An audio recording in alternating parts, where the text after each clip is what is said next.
Hello guys, welcome back to the channel. Today I'm going to give you straight away a bit of an update about Bitcoin and the crypto markets. And so we are still now entering into a new stage of fear, doubt, and uncertainty, right? As you can see, in the last 2 or 3 days, we had these new articles created to try to create lots of fear in the crypto markets, and then this could, of course, affect the crypto price in the short term.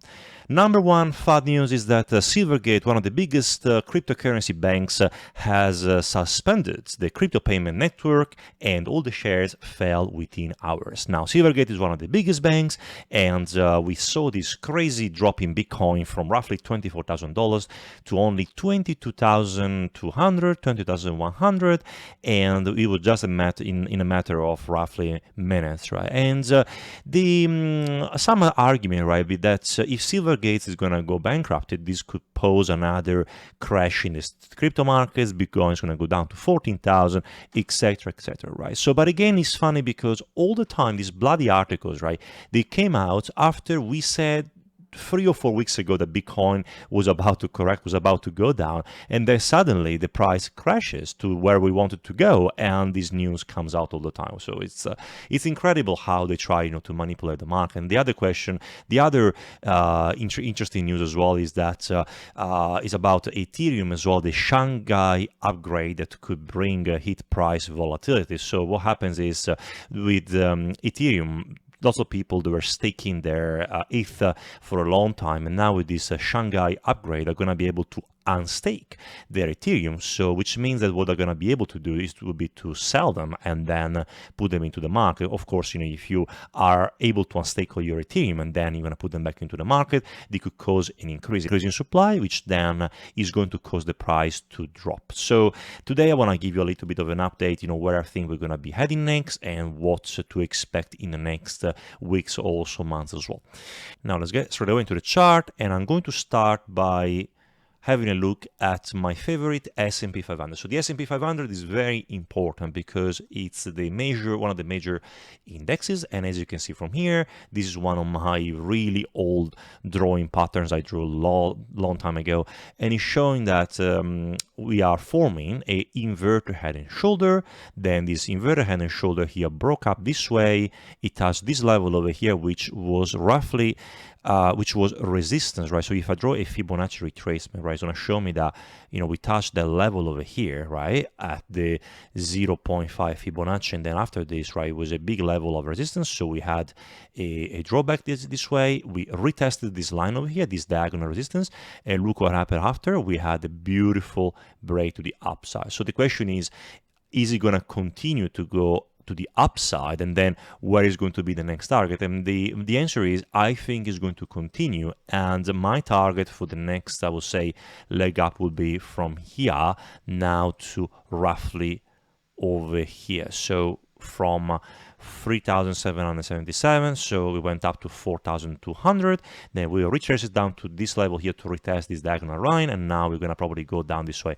And it's funny because look at that, how precise it is, right? So I guess, if we're going to keep going to the upside, which I'm expecting, so we are going to see the target for the S&P 500 at roughly $4,324 before again having a little bit of a pullback again. Because remember that the markets don't move in a straight line, they just move, in a, it's kind of like, little stairs. So you have like a little bit of a block, a bit of a retracement, a bit of a block, and now what we could see after that could be maybe a retracement again, from here, and then up again to the next leg up, which could be the 4,550 on the Fibonacci retrace. And again, after that, depending on what's going to happen in the markets, of course, the macroeconomics, we might see as well another leg up here to the all-time high, and then if recession comes, we might see down this kind of movement like that. So very hard to tell, but at the moment I like to play levels. Now, why it is important for Bitcoin? It's important because, usually the S&P 500 leads Bitcoin, and Bitcoin at the moment has actually moved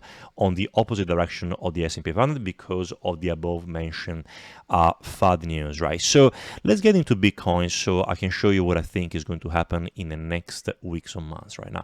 As you can see from here, we have formed I wrote over here, right, that we could be forming what we called an inverted head and shoulder, which is very, very similar to the S&P 500. And right now, we have had lots of weakness in the markets, right?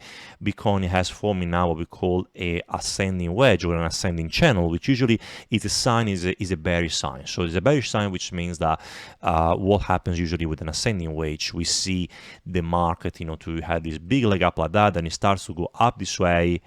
And then what happens is, right, in this way over here, we're going to see some weakness in the volumes, like in this case. And then the market, what happens here, it can correct and it can go back and test this X area of support, right? So if that is the case, right, what we're going to see a potential drop to these levels of here at around $19,000. Then once this happens, we might see after a nice break to the upside and then potentially retouch this level at $28,000-$29,000 like that, because we're gonna see this inverted head and shoulder.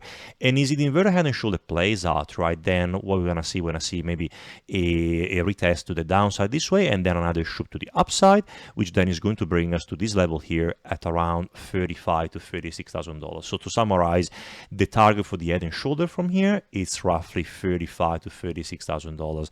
And again, it's my opinion, it's not financial advice, but just want to give you a little bit of a perspective. Now, short term, I'm expecting again a little bit of weakness, because I can see that the market is pretty much not reacting, it's being flat like crazy. So I guess nobody now wants to invest in crypto because of course this news, like FTX. It's a typical story, all the time it happens. So what I'm expecting right now would be this scenario. So I'm expecting that from here, right, we are forming what we call a bear flag, right? A bear flag is usually a bearish sign. So what happens is you have this big pole like this, okay, this flush down this way, then we're going to see a bit of a retracement this way, maybe retouch this level over here at around $22,800, and then we're going to see a further continuation down, and my target could be roughly 21,300 to even 21,000. So this is going to be my area of interest in case I want to go long. So I would say that if you're going to touch here 22,800, I might go short in this case, right? In between 22,800 to 23,000, and then I'm expecting a further downside this way. But then I guess because we're going to have CPI results next week, so if they're going to come lower than expected, then we're going to see inflation is coming down, we're going to see a big spike of Bitcoin. So I guess everything is going to be decided right this week, and then I'm expecting after the CPI, I'm expecting them to come lower. So if that is the case, right, we're going to see a nice spike to the upside, and then it's going to bring us back to the $25,000 level, something like this from here, and then maybe go up again at this level here. So again, I'm going to be shorting from here and then longing from here. Now, I want to show you also a little bit of other coins, right? So talking about Ethereum, about the Shanghai upgrade and where it's going to bring us as well, right? So I'm over here on the daily chart. Now we can see straight away that there is something that doesn't make me very comfortable. And what it is that we are forming what we call a double top from here, right? So the double top is basically we have one top this way, another top this way, then we have this big level of support over here, right? So what is happening right now, right? We are breaking this level of support. It's like, it's trending down. And again, we are going up this way with a double top, but look at the RSI. The RSI is pretty much going in the opposite direction. We usually is signifying what we call the bearish divergence. A bearish divergence basically means that we are going to see further downside, right? So, and again, if we calculate from here, the height of the double top, so I just calculate from here, I put it this way over here, right? Oh, sorry, is going to go roughly at this level here, which is the 0.618 Fibonacci retracement. Again, this coincides as well with a big level of support for ETH, as well as the 0.618 Fibonacci usually is a big level of support, which then again, I'm looking to, this is going to be my area of interest in case I'm considering a long position, right? So, and after that, what we might see would be a sort of what we call an ABCD pattern, right? So the ABCD pattern, it's this figure I want to show you from here. So we had A from here, then we're going to see a B, and then C here, and then this could be the same as D, right? Which can also bring us back to roughly $2,000 for Ethereum in maybe 4 weeks or 6 weeks. Now, the last thing also, so the other coin I want to show you as well, it's Solana. Solana is actually mimicking very, very much like Ethereum. And as you can see from here, we have something very similar, right? So we are forming what we call, again, a double top over here. So we have one top here, we have a second top over here, and then here is our line of support. Now, again, we have this, what we call the bearish divergence on the RSI, which is usually not a great sign. For what I can see from here, right, if you're going to break this level of support, right, then we're going to draw a target, right? So I'm going to go from here to here. So this is the height of my double top in correspondence to the neckline, right? The target is going to be roughly this level here, which is in line again with the 0.618 Fibonacci retracement, and is roughly $15. So again, if you're going to break this support over here, the target for Solana could be $15. However, again, looks like we're forming an ABCD pattern, right? So I'm going to go back, to here, and then if I draw this diagonal support, this way, right? So we might actually retrace, might retest whenever we go from C to D, this level at around $38. Again, maybe we can see also, we can draw a Fibonacci here, we can see where we could be heading, right? So I'm gonna do that. So I'm gonna draw a Fibonacci retracement from here, and now the Fibonacci on the weekly, it's way higher than what I'm expecting from here, right? But there is something that I also want to show you, is that medium term with Solana, I'm actually very bullish, and I'm going to explain to you why. Because first of all, on the weekly chart, right? So you're going to go on the weekly, look at that. So Solana has been totally obliterated, right? It's just been destroyed, and the chance that it's going to go higher is way more than it's going to go lower. So even if I go here, I put my exponential moving average, right? So the only level that we have, the last level we had to, I guess, surpass to go to a significantly higher level, right? It's this EMA over here, right? So I would say the biggest enemy, right, is going to be at this level over here at around $40, right? So, but once we can actually break this level over here, we might see we're gonna go here, maybe a little bit of a retracement to retest, and then if we break this level finally, right, the next target, right, is going to be over here at $80, if not at this level higher at around $130, $140. So if we buy at this level at around 15 to go to 140, I mean, it's almost like 8x and an x. So this is my expectation. If Bitcoin is going to go to 46 to 48,000 as per my expectation, then I'm expecting Solana to actually reach roughly $140.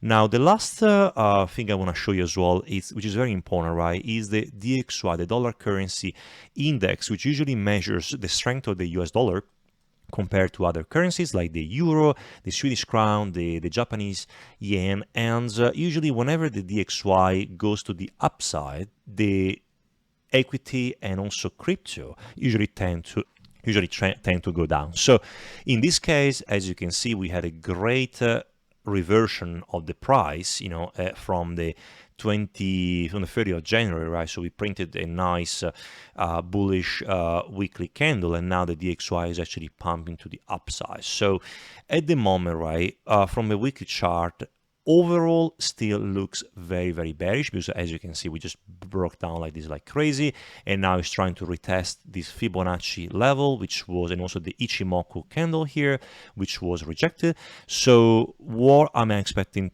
that is going to go from here, right? So drawing the Fibonacci could be also telling us that we might see now further continuation to the downside. However, it could be feasible to have a little bit of a push to the upside, maybe this week, maybe to reach $106. But again, almost looks like we have formed here a bear flag, and I'm gonna show you from here, right? So if this is a bear flag, then we might see like this is the pole, then we see a bit of a retracement, and then if you calculate the pole compared to here, then it's gonna bring us back to roughly this level over here at around $95, right? So because look at this, right? This is the weekly chart, and we broke this big level of resistance, of support, and now we're trying to retrace back up this level here.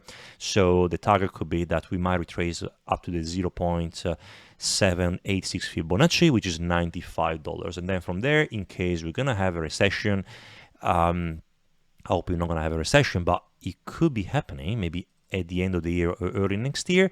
The target could be over here at around $120. So from here to here, in case we have a recession, that's what we probably could see.